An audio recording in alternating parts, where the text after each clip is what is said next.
Yo, watu wangu, mambo vipi? Sasa unajua, leo ningependa tudiscuss jambo moja la kuhusu maisha yetu ya kila siku. Unajua, kishavuka miaka kuanzia 25 kwenda juu, unaanza kujitafuta pale, unaanza kuishi peke yako. Unakaa kigeto huko peke yako. Umepanga sehemu, umepata kazi, unaanza kuishi peke yako. Lakini itakapokuja swala la kutafuta mtu wa kuishi naye, ndo mtihani unaanzia. Kwa kweli ni kazi ngumu sana kupata mtu sahihi wa kuishi naye. Na ukiangalia na generation ya sasa hivi, kupata mtu wa kuishi naye ni changamoto kubwa sana. Unakuta wewe umelelewa na malezi tofauti, mwenzako kalelewa na malezi tofauti.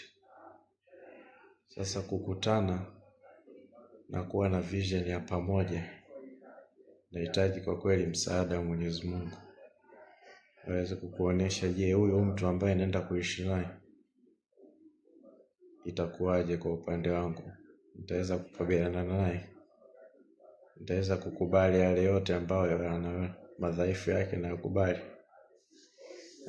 Kwa hiyo sio jambo jepesi. Sio jambo jepesi kabisa, ni kitu ambacho inahitaji hekima ya Mwenyezi Mungu akusaidie tu upate mtu sahihi wa kuishi naye. Hilo ndo jambo la msingi la kuomba. Lakini sasa hatuwezi kuishi peke yetu. Lazima utafute mtu ambaye unaweza ukashare naye mawazo. Mtu ambaye unaweza ukakaa naye mkapiga story. Kwa sababu unajua, katika kuishi pamoja watu wengi wanafikiri kwamba utakuwa unapata sex kirahisi. Lakini achana na sex, pia kuna maisha mengine ambayo sisi kama binadamu tuna ya face. Na sex ni asilimia ndogo sana ya kuishi pamoja na mtu. Kitu kinachotuunganisha sio sex, kwa sababu ingekuwa ni sex, kuna watu wana uwezo wa kufanya sex vizuri sana, lakini nashangaa kwa nini hao watu wanaachana na watu ambao walikuwa na vizuri kufanya sex. Kuna watu wenye pesa kubwa lakini wanaachana. Kwa hiyo tunaangalia kitu kimoja hapa ambacho ni bond ambayo mnatengeneza pamoja na mtu huyu. Vitu ambavyo mnaweza mkaongea in common, ukiondoa mambo ya sex. Je, mtabaki mnaongea kitu gani? Ukiondoa mambo ya kitandani tu, huyo mtu anakuwa msaada katika maisha yako. Je, huyo mtu anaweza akawa ni supportive katika ndoto zako ambazo unazifikiria?